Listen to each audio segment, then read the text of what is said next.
Hi, this is Lori from Abundant Peace Growing Garden.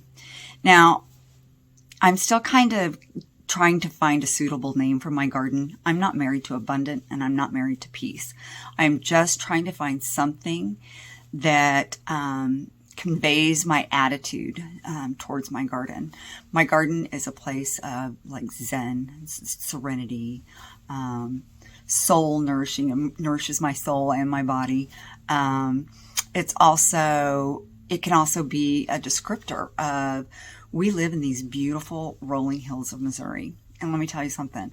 I lived in Minnesota for a while, and then I lived in New Mexico for about 10 years. But I grew up here in Missouri. And it wasn't until we moved back to Missouri that I really appreciated the beauty. Minnesota has amazing beauty and is very green in the spring, and New Mexico very, very dry and has a different beauty with the beautiful mountains, the sunsets, all of the colors, everything. It's beautiful. It's spectacular, actually. But when we moved back here, I realized I had always taken for granted how beautiful Missouri was. The hills here are just green and lush in the spring and summer.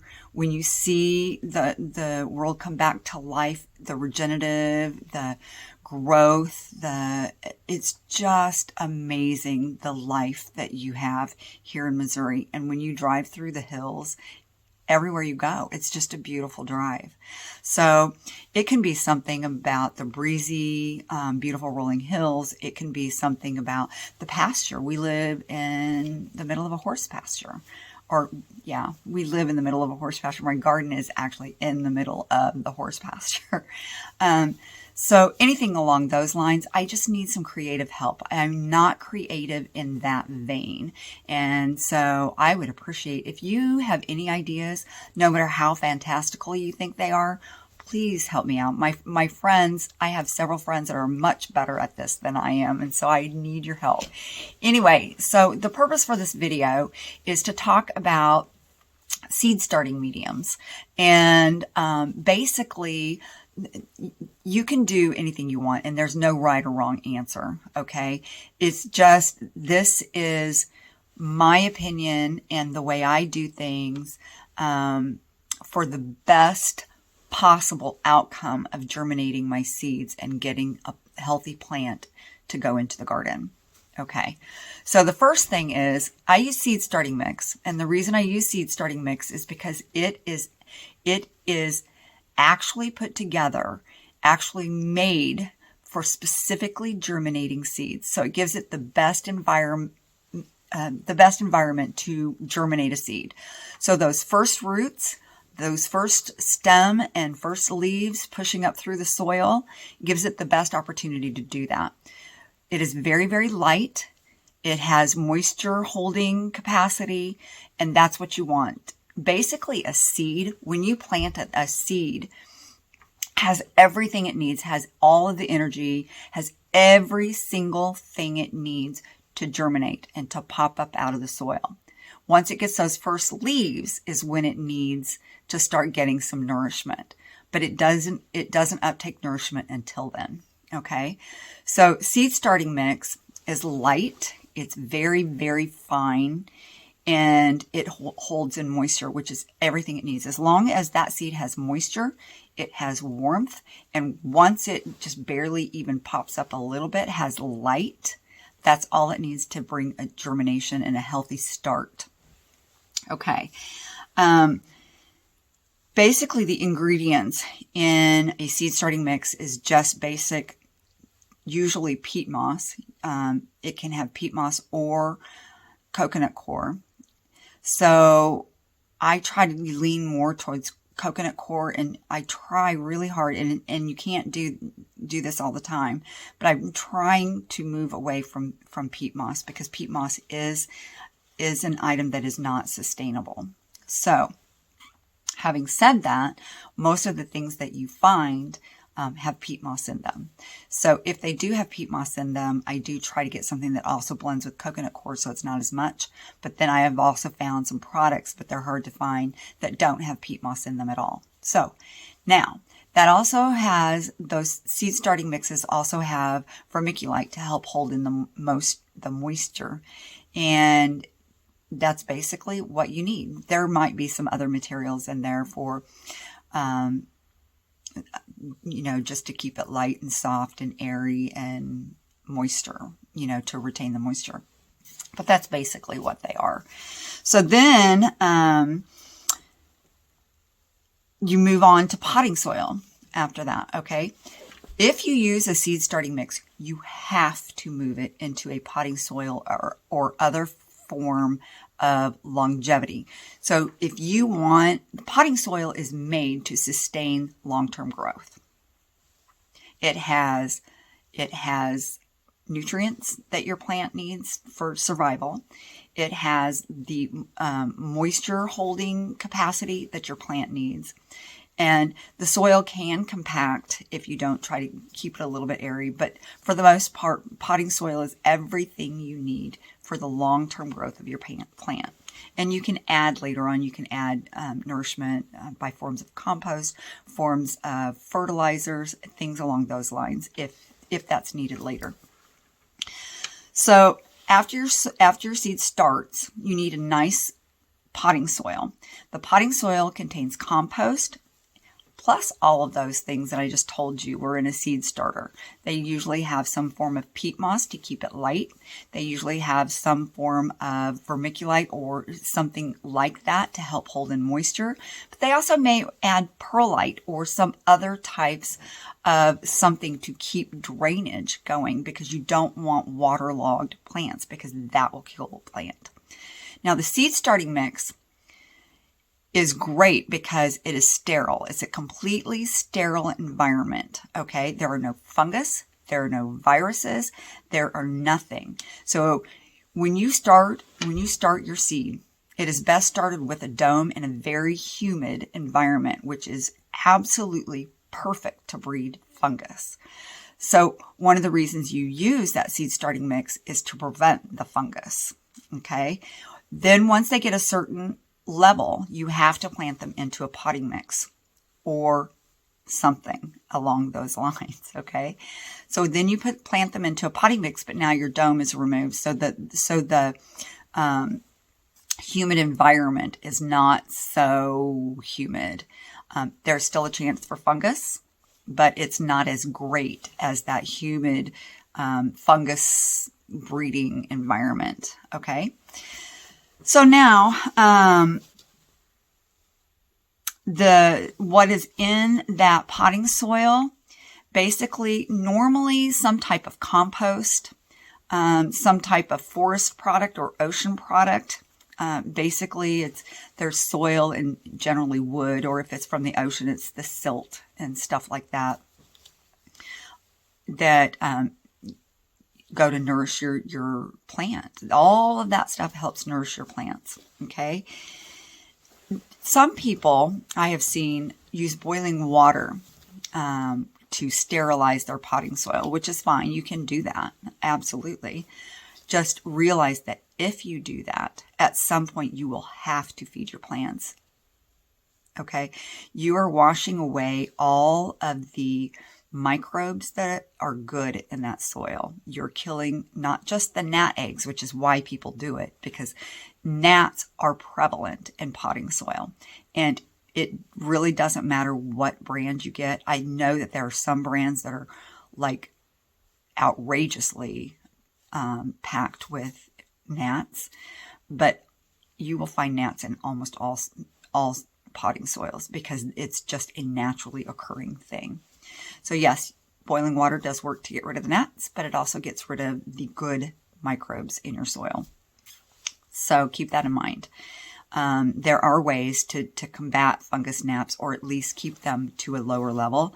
That is letting the tops of your soil dry out, or using sand. I use sand. I still get some here and there, but nothing like when I wasn't doing that. I would be infested at times with gnats, and there was one particular brand of potting soil that was way worse than the others. However, all of them have that capability. Now, the other idea is you can just go out to your garden and fill a pot with that garden soil and bring it in and start your seeds in that. Yes, you can. And it will work most of the time. Your germination levels might not be quite as high, but think about it. If you plant that seed out in your garden, how many times is that going to come up? Right? So, of course, it's the same thing.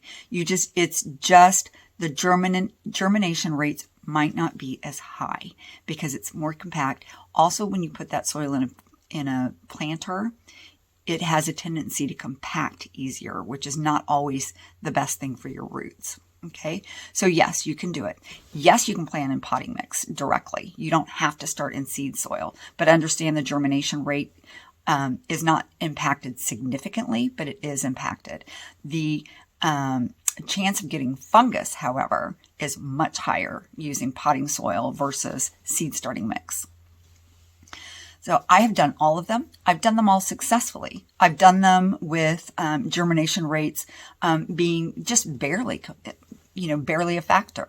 So yes, whatever you decide to do, you just do. Just start a seed, okay? I'm just giving you ideas for the best possible home for your seed, the best possible outcome for your seeds. You don't have to do any of this. That's specific. You don't have the money to invest in potting soil. You don't have the money to invest in seed starting mix. Don't. Okay? That's what I can offer you.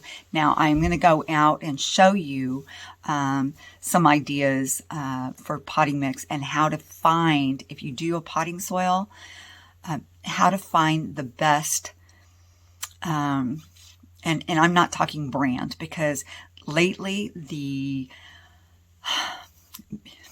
I don't know how else to say it other than just say the quality of potting soil has been circumspect lately.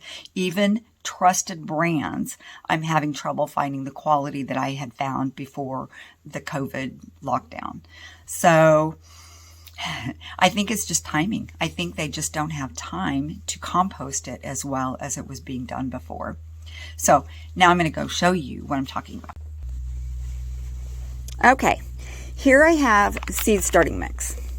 This seed starting mix is very light. You can see some of the vermiculite in it.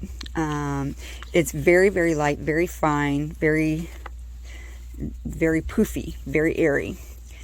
This one is also very airy and poofy and pretty and nice. This one is a certain seed starter, and this, or not seed starter, potting soil. This is seed starter. This is potting soil. And then this is a third potting soil. I've never used this brand, but I used it. I ordered it because it didn't have peat moss in it.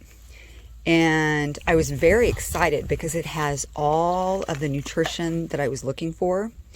My problem is, look at how many wood chunks. And I don't mind a little bit of wood chunk, but we are talking that even if I sifted this, I don't know that even half of it would be like soil that could actually be used. So I'm going to show you a trick that I use for that. Okay? If you squeeze the bag when you are looking at the soil, now I ordered this one, so this doesn't work if you order it. You just kind of have to hope. Squeeze the bag and kind of pinch and pull your fingers together at the same time. You can feel chunks. You can feel pieces of wood. Okay, pass up that bag. The next bag, and it could be the exact same brand. The next bag, this one is not the same brand. This one I actually bought in person. You squeeze the bag and you feel nothing but a little bit of give, and nice and soft and fluffy. Sometimes you can't tell it's fluffy if it's a little bit on moisture. Okay, but this one you cannot feel those huge chunks. Okay. This one you can. So that's my tip, to buy soil, to buy a potting soil or potting mix. Sometimes they don't have soil in them, but buy a potting mix that is nice and soft and airy. And there's nothing wrong with this one, and I will use this one in my garden. But the problem is especially if you're starting seeds. If you are starting seeds, you do not want to start in that, because there is not enough contact with soil to give your seed what it needs to grow. There's way too many obstacles for that root to try to grow through or around. Okay, can it be done? Absolutely, yes, it can be done. But this is not the best environment for your seed. Absolutely not the best environment. Can it be done? If this is all you have, use it, because it will work, but your germination levels may suffer a bit. This is good. If you want to use this to plant your seeds in, you're probably good. Now, the pros and cons of using a seed starter is that, yes, it's the best environment. Yes, you get great germination rates, but you have to plant up. You have to move from a seed starter to something else to nourish your plants. They will not continue to thrive in this soil because there is no nutrient value in the soil. If you don't want to bother having to repot, start with potting soil, because even though the germination rates suffer, it's just a minute amount. Okay, especially if your soil's nice and light and fluffy. Don't start them in this, however, okay? So make sure that the potting soil that you get, if that's what you're going to start your seeds in, is fluffy and light, so that when the roots grow, there's nothing that will be an obstacle to them. You want them to grow out and be beautiful, okay? That's all the tips that I have, and I hope that that's helpful. So there's nothing stopping you now. You can use anything you want to start your seeds. So good growing